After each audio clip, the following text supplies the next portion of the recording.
It's now time for your Election Crimes Bulletin with Greg Palast. And this is Dennis with Greg Palast, and believe me, if you don't think your votes are in jeopardy, you need to pay attention. We're going to stay on this as Greg and I have been for many years. It's always terrific to have Greg with us breaking it down. He's been doing a whole bunch of new investigations, and we're going to tap into some of those tonight. Greg, obviously, it's great to have you back. Maybe before we get started, could you bring us a couple of Cokes, please? Yeah, that shall go. It's like one of the worst product placements since they found a copy of my book, Best Democracy Money Can Buy, in Osama bin Laden's bookshelf. That's true. Where have you heard that phrase before? I mean, I know I picked it up. Bring us a couple of Cokes, please, is from Donald Trump's. He was recorded, and here's the interesting thing. Most people, when they commit crimes, don't ask their staffers to make tape recordings. But he did. This was apparently for Jack Smith, the coup de grace, the reason why Trump is facing indictments in the documents case, is because he was recorded, and we've discussed a bit of this before, he was recorded showing, you could hear him saying, I'm showing you documents which are highly classified. He actually says this. And which are highly classified. You know, remember, he's made the argument. And by the way, it wasn't just nothing. It was the plans for attacking Iran. This is not small stuff. Okay, so what could be more secret than the military orders for attacking Iran? It's the specifics of how they would go into Iran if they had to. Now, understand, he did this for cheap political reasons, exposing these documents, which is that he was really angry about a New Yorker article in which General Milley was quoted as saying he was really, really, really worried that Trump, as a last minute attempt to stay in office, would attack Iran as an excuse to stay in office, create an emergency, if not a nuclear war, just to stay in office. And he was worried about that. So what Trump did was tell this author who was writing a biography of Mark Meadows, Trump's chief of staff. There's not enough coffee in America to get through such a book. So he was telling Milley, the kind of ghostwriter for Mark Meadows and Meadows' publisher, look, Milley said these things, but he was the one who wanted to attack Iran. He gave me these documents. Right. Actually, that's not what happened. Obviously, Milley is a general. We have civilian control of our government, and if the president wants to have the plans of attack, he gets them. That's one of the things why apparently Milley was so worried. Why did he want the plan of attack? Also, it should be noted that the plan of attack was not actually written up under Milley, but well before under his predecessor. We have plans of attack not only for Iran but probably for Canada as well. Everywhere, yeah. So but the idea that he was literally showing these people classified documents, and he admits. Remember, he used the excuse that, well, I was president, I can declassify anything. And he came up with the idea, this legal theory, which from, I guess, what law school he forgot to attend, that if he walks out the door of the White House with documents, by definition, he's declassified them because he's president. No, sir, you're not emperor, you're not king, you're president. And even a president taking a national security document, especially one like that, I'm not quite sure why they didn't go through his papers as he was walking out the White House. But that's another issue that we really need to discuss at some point. They knew he was taking papers out. Why they didn't check him in the first place is another. Well, now really he's saying that those weren't. I don't. Now it was a little confusion. But what he's saying is actually those were plans for a new building or a new shopping mall or a new golf course or something. Right. He was trying to say, I never saw any. Yeah, I never saw any real national. I never took national security documents. Just a bunch of personal stuff and clippings from the Washington Post, et cetera. Right. And here he's saying, look at this highly secretive stuff, and he admits, he said, if I were still president, I could declassify, but now, quote, now I can't. In other words, he admits that he knows. Right, this is very he's important guilty. Yeah.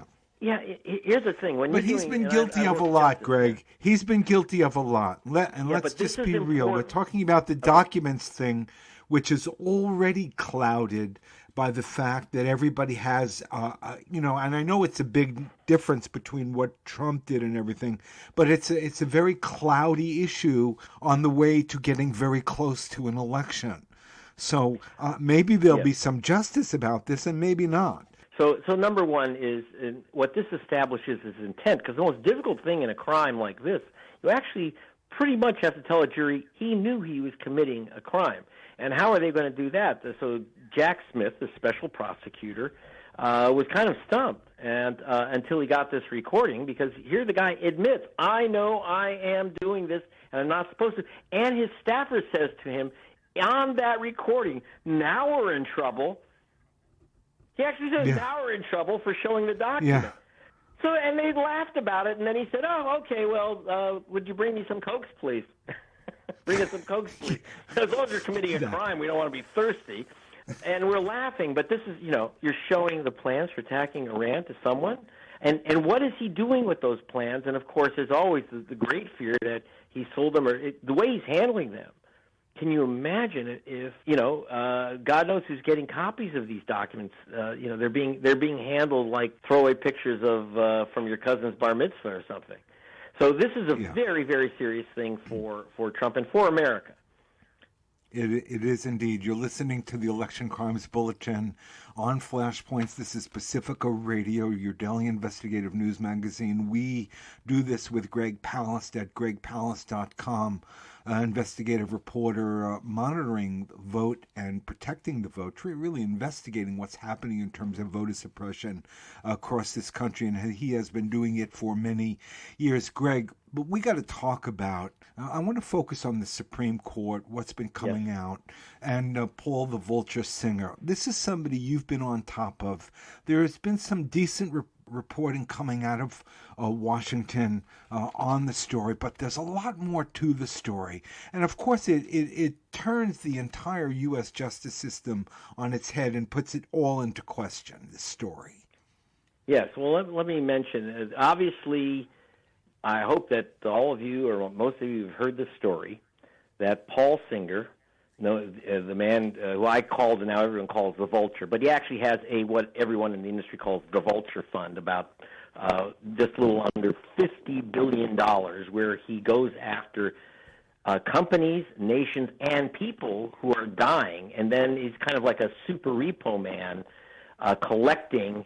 And he's like a loan shark repo man, collecting on nations, people, and companies who are in trouble with old debt and trying to collect up to 100 times the value of debt owed. So I've been tracking Paul the Vulture Singer, starting with BBC television in 2007. The story here is that in 2008, when I was on this investigation, Paul Singer pleasured Justice Samuel Alito by giving him a $100,000 private jet seat to go with Singer and Leonard Leo of the Federalist Society. They're the ones that kind of help right-wing presidents pick judges. They went together to a fancy hunting lodge in Alaska from Washington. This is a very nice little gimme, and Alito never mentioned the $100,000 value gift. It's $100,000 each way, by the way, so $250,000 if you include everything else. He never mentioned the $250,000 gift, never declared it, which he's supposed to, and never declared and did not recuse himself from any cases involving Singer. Now, I should mention, while I applaud ProPublica for taking this on, I should note that I tried to get ProPublica interested in this in 2008. They weren't, and the rest of the media. Now, you have to understand, this is not the only pleasuring that Singer does with these guys, and the only case that ProPublica mentioned where there was a conflict was a case that Paul Singer brought against the nation of Argentina. The Argentine military dictatorship decades ago issued a bunch of junk bonds to support some of their, like their Falklands adventure. These bonds are worthless and not declared legitimate in the rest of the world. In fact, in most of the world, you can't collect on these bonds. After I did my work for BBC on Paul the Vulture Singer, his activities were outlawed in Britain, Germany, Belgium, China, South Africa. I can go on and on. So the United States is one of the few places where this guy can try to collect his pound of flesh from his victims. So one of the things that in Argentina, he paid $50 million for these junk bonds and demanded Argentina give him $5 billion. And if they didn't give him $5 billion, he was going to stop them, and he did stop them from making payments to, like, for example, that they owed money on bonds. He actually stopped them from making payments and forced the nation of Argentina into a devastating default.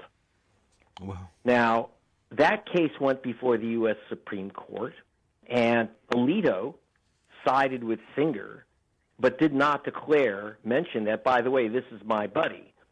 Now, as legal scholars, I've heard several talk about this. They said if he was just a friend of Singer's and went on this trip, then if he's that close to Singer, he should definitely have recused himself from anything involving Singer. The other is that if he wasn't a friend of Singer's, then what was he doing taking this giant gift? And certainly, why wasn't he recording it? He shouldn't have been taking it at all. Now, what is left out, many things left out of the ProPublica story. Number one, the trips for other justices, including Justice Thomas, was also given a free ride by Singer on one of his two private jets. I know he has two. What they also, and very, very important, are some of the other cases Singer was involved in. Most importantly, and this is really, really important, Singer's big game goal in influencing the judiciary was to overturn the Voting Rights Act, and he was the big promoter of Shelby versus Holder, the county of Shelby, Alabama. And now, by the way, this week marks the 10th anniversary of Shelby v. Holder. For those who don't remember what that is, in 2013, 10 years ago this week, the U.S. Supreme Court ruled, basically eliminated a big hunk of the Voting Rights Act, including Section 5. Now, what Section 5 is that if it's those states and cities, which, by the way, include Arizona, Alaska, parts of California, and, of course, most of the Deep South, if you had a history of discriminating against voters of color, and that includes Indian tribes, Hispanics, that's how California ended up there, New York City was on the list, you have to, any change you make to your voting activities, you have to get approved to make sure that they don't discriminate against black people. Shelby, Alabama was told they changed their voting system to basically eliminate black supervisors on their county board. And they were told by the Justice Department, you can't eliminate your voting districts just to eliminate black people. So they took it to the Supreme Court, but Shelby, Alabama doesn't have the money to take it to the Supreme Court. Where did that come from? It came from two groups of donors. One was the Koch Brothers through Donors Trust, is their cover, and Paul Singer through the Manhattan Institute, which he funds and pretty much directs. So Shelby v. Holder, the most devastating decision against voting rights, was directly created and promulgated by Paul Singer. Alito should have recused himself. That would have changed the outcome because that decision was made 5-4 with Alito's vote. He should not have been on that decision. If that happened, we would still have the full Voting Rights Act. So that's very, very important.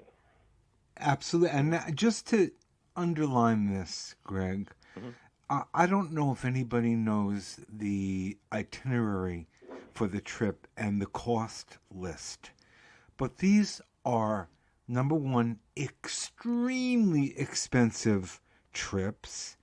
And I'm sort of looking at some of the photos and all these, it's sort of a bunch of backslapping old men. It's all men? You think these trips were all men? Yes, well, here's one of the things to note, that this is, by the way, this one trip with Paul Singer is part of a whole series of trips with Singer and other wealthy guys. Singer and Koch, the Koch brothers used to have, or still have actually, a semi-annual gathering of rich people, powerhouses, and judges. This is so-called training for judges. So the Singer and the Koch brothers together, because Singer usually attends these things, but they're organized by the Koch brothers.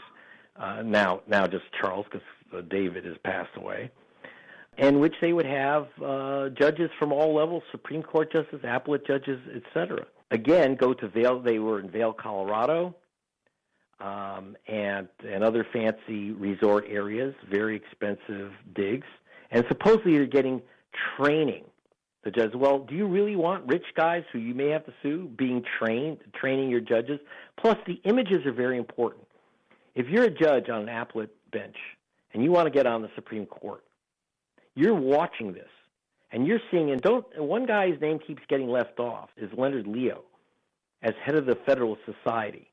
You want to become a Supreme Court justice or, say, move up from a circuit court to an appellate court, you notice that the president and the rich guys and all these guys are getting together with Leonard Leo and with Singer.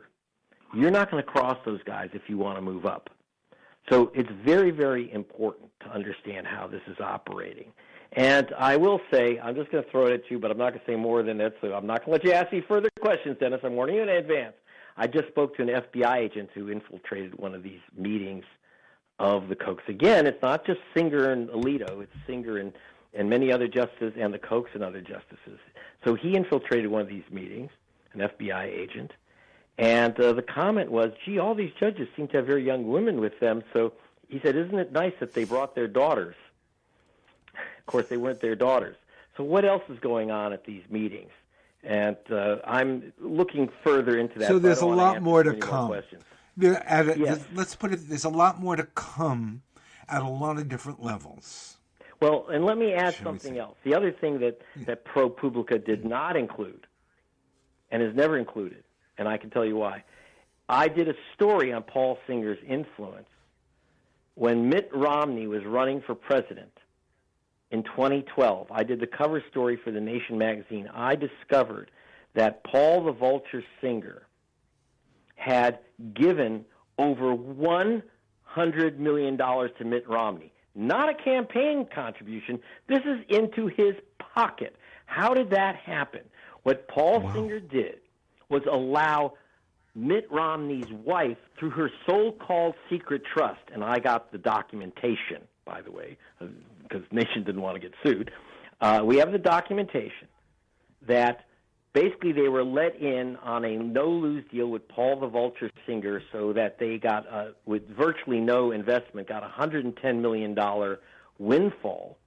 And guess what? This was while he was running for president. It was money from you and me from the auto bailout fund. Paul Singer threatened, secretly purchased with a few of his Vulture Fund buddies, purchased General Motors Auto Parts Division, Delco, which was renamed Delphi. He told Obama's car czar, Steve Ratner, if you don't give me and my buddies $12 billion, I want to repeat that, if you don't give us $12 billion, we're shutting down all 38 Delphi auto parts plants in America. We're going to just shut them down, and that means that General Motors, already in bankruptcy, will be liquidated. That is, all the jobs eliminated. Because they're already in bankruptcy, the next step is simply liquidation. They would liquidate General Motors and liquidate Chrysler, because Chrysler depended completely on parts made by General Motors. Most people don't know that. So they would have taken down two of the big three auto companies. They were already in bankruptcy. They would have simply been liquidated. So the car czar for Obama said, this is pure extortion. Extortion is a quote from Obama's car czar. And then they wrote the check. And Romney's piece was about $110 million. Wow. Secretly passed to him. Which, by the way, it sounds like a corporate version of making them an offer that they can't refuse. Yeah. Oh, it's very. If you remember, like the way George Bush became wealthy, he was given a piece of the Texas Rangers with putting up next to nothing for it, and he got a $25 million windfall. Same with Romney. People think he got his money from Bain Capital, from his own little Vulture operation, his own little investment bank. But in fact, the big money came to him, slipped under the door from Paul the Vulture Singer.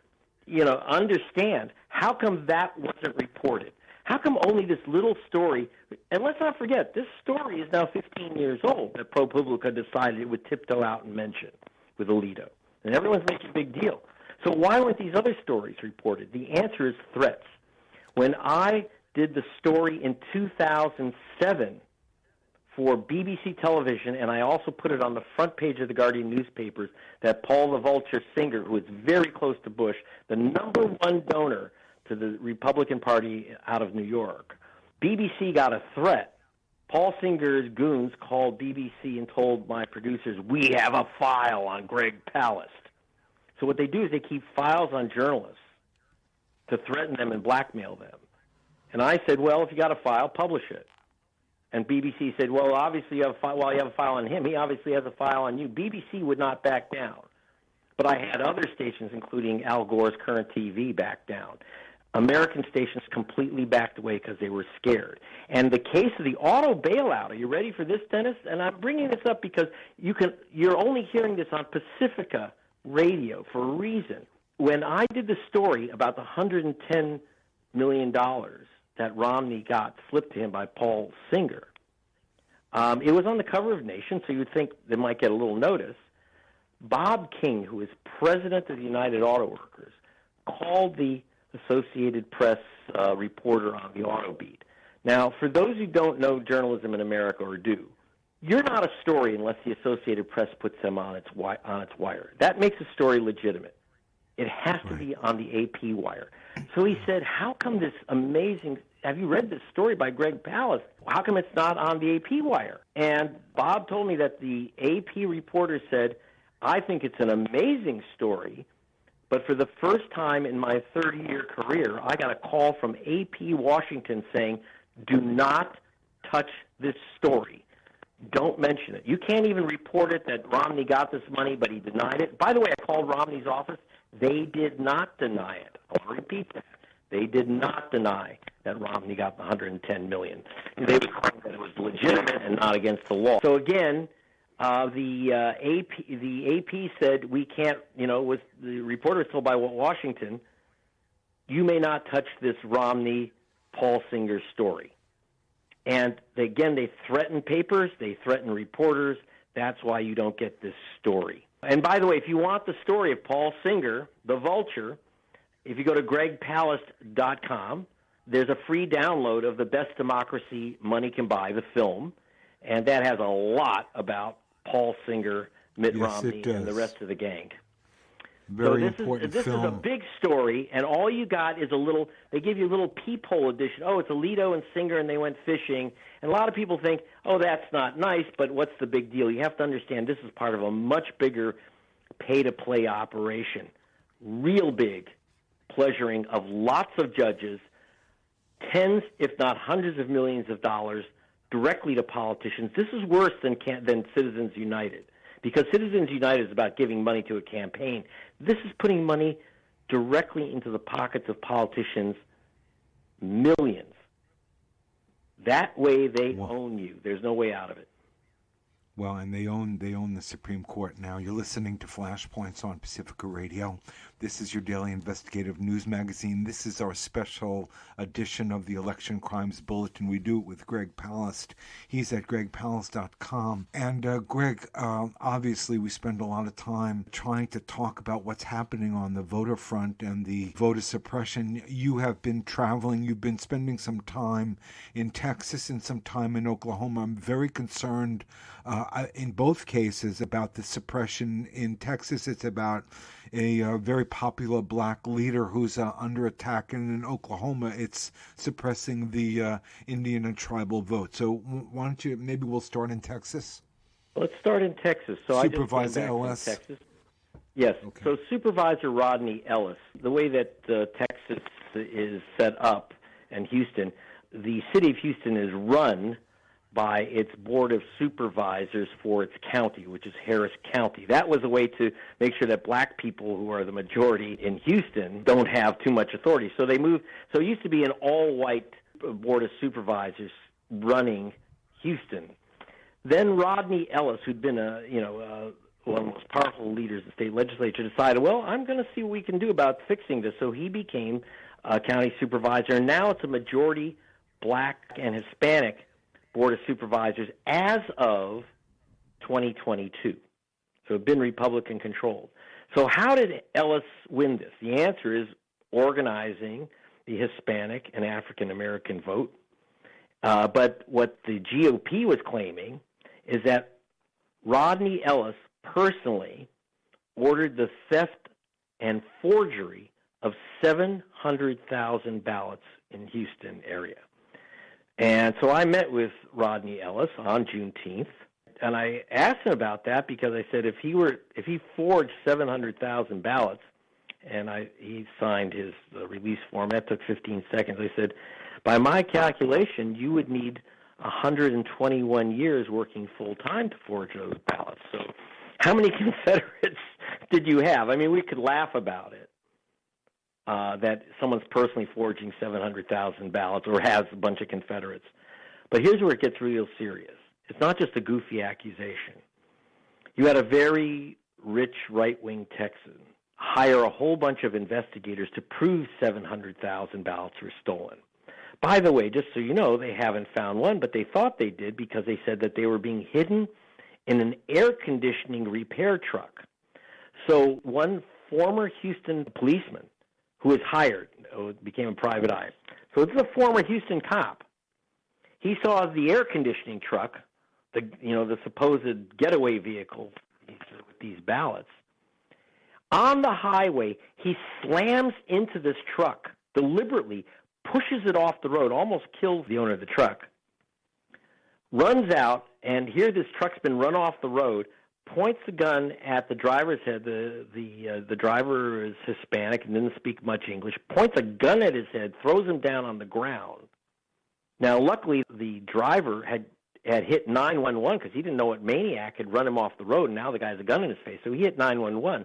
The Houston cops show up, and, of course, the guy with the gun says, shows his badge. I'm Houston Police, too, retired. And unusually, the cops were suspicious. So they told the guy, get up and open the back of your truck. Let's see these ballots you've stolen.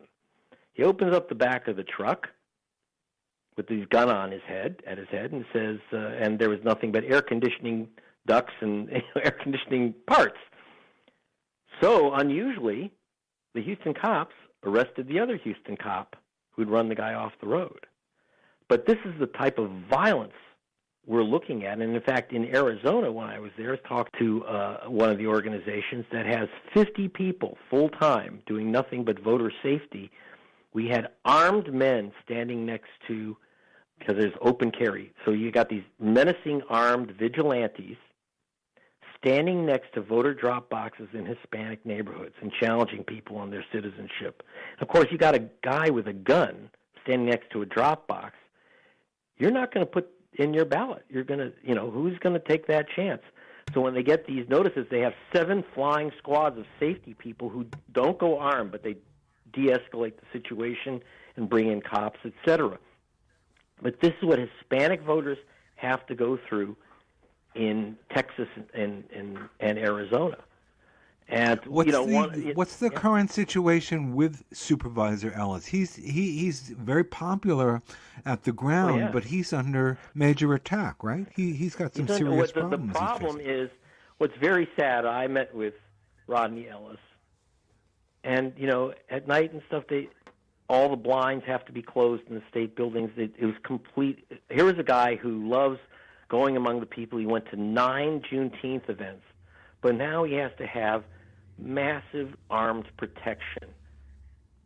This is ridiculous, but he kind of ignores a lot of it and goes into the crowds anyway. But, that's what's happening is that the level of threats of violence and actual violence, running a guy off the road, putting a gun in his head, the problem is that this is these people are trying to justify this stuff. It's very, very dangerous. The death threats against Ellis and others, we're cranking up a new level of violence that I'm very, very concerned about.